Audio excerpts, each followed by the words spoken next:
സാധാരണഗതിയിൽ രണ്ട് രാജ്യങ്ങൾ തമ്മിൽ യുദ്ധമുണ്ടാകുമ്പോൾ ഇരു രാജ്യങ്ങളുടെയും പക്ഷം പിടിക്കാൻ മറ്റു ചില രാജ്യങ്ങൾ കടന്നു വരുന്നത് ഒരു സ്വാഭാവികതയാണ്. പണ്ട് ഇന്ത്യ പാകിസ്ഥാൻ യുദ്ധമുണ്ടായപ്പോൾ പാകിസ്ഥാനെ പിന്തുണയ്ക്കാൻ അമേരിക്കയും ഇന്ത്യയെ പിന്തുണയ്ക്കാൻ സോവിയറ്റ് യൂണിയനും മുന്നോട്ട് വന്ന കാര്യം നമുക്കറിയാം.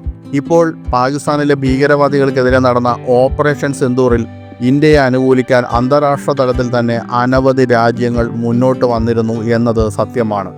അതും ലോകമഹാശക്തികളായ റഷ്യയും ജപ്പാനും ഒക്കെ അതിൽ ഉൾപ്പെടുന്നു എന്നത് സന്തോഷം നൽകുന്ന കാര്യമാണ്.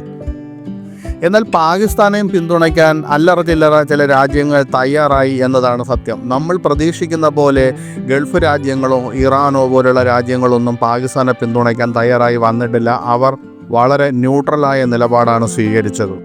അതുപോലെ ചൈന പോലും പാകിസ്ഥാന് പ്രത്യക്ഷമായ ഒരു പിന്തുണ കൊടുത്തില്ല എന്നത് സത്യമാണ്. എന്നാൽ പാകിസ്ഥാനെ സഹായിക്കാൻ അല്ലെങ്കിൽ പാകിസ്ഥാനെ പിന്തുണയ്ക്കാൻ മുന്നോട്ട് വന്ന രണ്ട് രാജ്യങ്ങളുണ്ട്.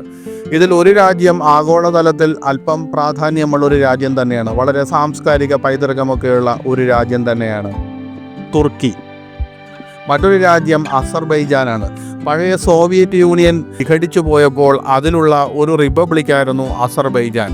ഈ അസർബൈജാനും അർമേനിയയും തമ്മിൽ നിലനിന്നിരുന്ന ഒരു യുദ്ധം, അതൊരു സ്ഥലത്തെ ചൊല്ലിയുള്ള ഒരു യുദ്ധമായിരുന്നു. ആ യുദ്ധത്തിൽ അസർബൈജാൻ ടർക്കിയുടെ സഹായത്തോടെ വിജയിച്ചു എന്നത് സത്യമാണ്. അതിനുശേഷം അർമേനിയ ഇന്ത്യയിൽ നിന്ന് ബ്രഹ്മോസ് മിസൈലുകൾ മേടിച്ചത് ആഗോളതലത്തിൽ വലിയ വാർത്തയായിരുന്നു. അതുകൊണ്ട് തന്നെ തങ്ങളുടെ ശത്രുവിന് ആയുധം കൊടുത്ത രാജ്യമെന്ന നിലയ്ക്ക് അസർബൈജാന് ഇന്ത്യയോട് സ്വാഭാവികമായും ഒരു ദേഷ്യമുണ്ടാകാം. ആ ഒരു ദേഷ്യത്തിൻ്റെ പുറത്താകാം അസർബൈജാൻ പാകിസ്ഥാന് പിന്തുണ കൊടുക്കാൻ തയ്യാറായി വന്നത്. 99% മുസ്ലിങ്ങളുള്ള രാജ്യമാണെങ്കിലും അസർബൈജാൻ അങ്ങനെ ഒരു മതമൗലികവാദ രാജ്യമോ പാകിസ്ഥാനെ പോലെ ഒരു തെമ്മാടി രാജ്യമോ ഒന്നുമല്ല. വളരെ ഉൽപ്പതിഷ്ണുക്കളായ ജനങ്ങൾ ജീവിക്കുന്ന ഒരു രാജ്യം തന്നെയാണ് അസർബൈജാൻ.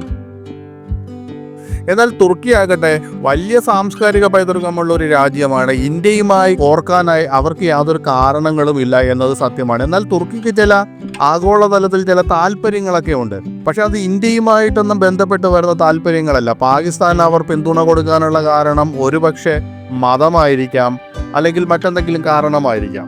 തുർക്കിയുടെ ഡ്രോണുകൾ ഉപയോഗിച്ചാണ് പാകിസ്ഥാൻ ഇന്ത്യയിലേക്ക് ആക്രമണം അഴിച്ചുവിട്ടത് എന്നത് സത്യമാണ്. ഈ ഡ്രോണുകളെയൊക്കെ നമ്മുടെ വ്യോമ പ്രതിരോധ സിസ്റ്റങ്ങൾ തവിടുപൊടിയാക്കി എന്നതും സത്യമാണ്. എങ്കിലും തുർക്കിക്ക് എന്തുകൊണ്ടാണ് ഇന്ത്യയോട് ഇത്ര വിരോധമെന്നത് നമുക്ക് വരും കാലങ്ങളിൽ അല്ലെങ്കിൽ വരും ദിവസങ്ങളിൽ മാത്രമേ മനസ്സിലാക്കൂ. എന്തായാലും ഈ തുർക്കിക്കെതിരെയും അസർബൈജാനെതിരെയും ഇന്ത്യയിൽ വളരെ വലിയ വികാരമാണ് ഉയർന്നു വരുന്നത്. ഈ രണ്ട് രാജ്യങ്ങൾക്കുമുള്ള മറ്റൊരു പ്രത്യേകത ലക്ഷക്കണക്കിന് ഇന്ത്യക്കാർ സന്ദർശിക്കുന്ന രാജ്യങ്ങളും കൂടിയാണ്. ഈ രാജ്യങ്ങൾ പ്രധാനമായും ടൂറിസത്തിൽ നിന്ന് വരുമാനം നേടുന്ന രാജ്യങ്ങൾ കൂടിയാണ് എന്നതാണ് സത്യം. ഈ രണ്ട് രാജ്യങ്ങളും ഇന്ത്യയുമായുള്ള വ്യാപാര ബന്ധം തന്നെ 1,00,000 കോടി രൂപയ്ക്ക് മുകളിലാണ് എന്നാണ് റിപ്പോർട്ടുകൾ വരുന്നത്. അതുമാത്രമല്ല, അസർബൈജാന്റെ അസംസ്കൃത എണ്ണയുടെ 3ാമത്തെ വലിയ വിപണിയാണ് ഇന്ത്യ. അവരുടെ അസംസ്കൃത എണ്ണയുടെ മൊത്തം കയറ്റുമതി നോക്കിയാൽ അതിൽ 7.6% ഇന്ത്യയിലേക്കാണ്. ഇന്ത്യ 10,000 കോടി രൂപയിലേറെ വില വരുന്ന എണ്ണ അസർബൈജാനിൽ നിന്ന് വാങ്ങിയിട്ടുണ്ട്. ആ രാജ്യവുമായുള്ള ഇന്ത്യയുടെ ഉഭയകക്ഷി വ്യാപാരം 2005 ഏകദേശം $50 മില്യൺ, 2023 അത് 1,435 ബില്യൺ വർദ്ധിച്ചു എന്നതാണ് സത്യം. ഇതിൽ നിന്ന് അർത്ഥമാവുന്നത് എന്താണ്? ഇന്ത്യ അസർബൈജാന്റെ വലിയ വ്യാപാര പങ്കാളികളിൽ ഒന്നാണ്. അവിടെ നിന്നുള്ള ഇറക്കുമതി $1.235 ബില്യൺ, കയറ്റുമതി $201 മില്യൺ. അതായത് അസർബൈജാന്റെ വലിയ ഒരു വിപണിയാണ് ഇന്ത്യ. ആ ഇന്ത്യയെ പിണക്കിയിട്ട് അവർ എന്ത് നേടാൻ പോകുന്നു എന്നുള്ളത് നമുക്ക് കാത്തിരുന്ന് കാണാം. അതുപോലെ തുർക്കിയുമായുള്ള ഇന്ത്യയുടെ വ്യാപാരം വർഷാവർഷം 88,000 കോടി രൂപയാണ്. അവരുടെ ഇന്ത്യയിലേക്കുള്ള കയറ്റുമതി $6.65 ബില്യൺ, ഇറക്കുമതി $3.78 ബില്യൺ. മേൽപ്പറഞ്ഞ അസർബൈജാനെ പോലെ തന്നെ തുർക്കിയെ സംബന്ധിച്ചിടത്തോളം ഇന്ത്യ വലിയൊരു വിപണിയാണ്. അതുപോലെ തന്നെ ഇന്ത്യക്കും ഈ രണ്ട് രാജ്യങ്ങൾക്കും ഇടയിൽ വിമാന സർവീസുകൾ ഇഷ്ടം പോലെയുണ്ട്. അസർബൈജാനിലെ ബാക്കു നഗരത്തിനും ഡൽഹിക്കും ഇടയ്ക്ക് ആഴ്ചതോറും 10 വിമാന സർവീസുകളുണ്ട്. അസർബൈജാനിൽ റഷ്യ, തുർക്കി, ഇറാൻ എന്നീ രാജ്യങ്ങൾക്ക് ശേഷം അസർബൈജാനിലേക്കുള്ള വിനോദസഞ്ചാരികളെ നോക്കിയാൽ ഇന്ത്യയിൽ നിന്നാണ് പിന്നെ ഏറ്റവും കൂടുതൽ എത്തിയിട്ടുള്ളത്.